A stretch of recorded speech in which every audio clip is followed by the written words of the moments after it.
ہم اس وقت موجود ہیں مسلم لیگ ہاؤس کارساز میں. ہمارے ساتھ موجود ہیں بشیر میمن, سابق ڈی جی ایف آئی اے, جنہوں نے مسلم لیگ نون جوائن کی ہے. بشیر میمن صاحب, یہ بتائیے کہ مسلم لیگ نون ہی کیوں جوائن کی؟ اور سیاسی جماعتیں ہی موجود تھیں, یہاں آنے کی کیا وجہ؟ میاں نواز شریف صاحب جو قائد مسلم لیگ نواز کے ہیں, ان کی جب حکومت گئی تھی جی ڈی پی گروتھ 5.8 تھی, آج کیا ہے اور اس کا ذمہ دار کون ہے؟ اور سب سے بڑی بات ان کے عظمت کا آپ یہ دیکھیے کہ وہ کہتے ہیں کہ ہر چیز میں نے خدا پہ چھوڑ دی. پی ٹی آئی کو بھی آپ پہ تحفظات ہیں اور وہ یہ کہتے ہیں کہ آپ کو صلہ دیا گیا ہے اور آئندہ بھی آپ کو بہت کچھ ملنے جا رہا ہے, تو اس پر آپ کیا کہیں گے؟ دینے والا میرا رب ہے, ان کو اعتراض کیوں ہوگا؟ میری مرضی ہے. تو پی ٹی آئی کا مطلب میں سمجھتا ہوں کہ یہ سوال ہی ان کا, اور یہ ان کا آبجیکشن جو ہے کہ یہ ہوگا تو یوں ہوگا تو یہ ہوگا تو یہ ہوگا. ان کی تھی نا حکومت, میں نے جو باتیں کی تھیں وہ سچ تھی یا جھوٹ تھی؟ آج آپ ریٹائرڈ ڈی جی ایف آئی اے سے بات نہیں کر رہے.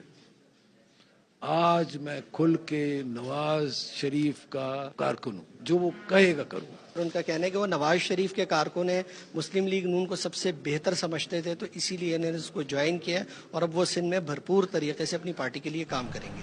جی, مسلم لیگ نون کے رہنما اور سابق ڈی جی ایف آئی اے بشیر میمن کہتے ہیں نواز شریف ملک کو آگے لے کر جا رہے تھے, پھر 2016 میں کیا ہوا سب کے سامنے ہے. سندھ میں وہی کروں گا جو میرے قائد نواز شریف کہیں گے. بشیر میمن نے نمائندہ اے آئی نیوز فیض اللہ خان سے مزید کیا گفتگو کی, آئیے دیکھتے ہیں.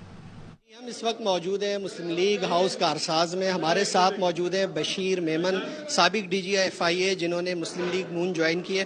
بشیر میمن صاحب, یہ بتائیے کہ مسلم لیگ نون ہی کیوں جوائن کی؟ اور سیاسی جماعتیں ہی موجود تھیں, یہاں آنے کی کیا وجہ؟ میاں نواز شریف صاحب جو قائد مسلم لیگ نواز کے ہیں, ان کی جب حکومت گئی تھی جی ڈی پی گروتھ 5.8 تھی, آج کیا ہے اور اس کا ذمہ دار کون ہے؟ اور سب سے بڑی بات ان کے عظمت کا آپ یہ دیکھیے کہ وہ کہتے ہیں کہ ہر چیز میں نے خدا پہ چھوڑ دی. پی ٹی آئی کو بھی آپ پہ تحفظات ہیں اور وہ یہ کہتے ہیں کہ آپ کو صلہ دیا گیا ہے اور آئندہ بھی آپ کو بہت کچھ ملنے جا رہا ہے, تو اس پر آپ کیا کہیں گے؟ دینے والا میرا رب ہے, ان کو اعتراض کیوں ہوگا؟ میری مرضی ہے. تو پی ٹی آئی کا مطلب میں سمجھتا ہوں کہ یہ سوال ہی ان کا, اور یہ ان کا آبجیکشن جو ہے کہ یہ ہوگا تو یوں ہوگا تو یہ ہوگا تو یہ ہوگا. ان کی تھی نا حکومت, میں نے جو باتیں کی تھیں وہ سچ تھی یا جھوٹ تھی؟ آج آپ ریٹائرڈ ڈی جی ایف آئی اے سے بات نہیں کر رہے.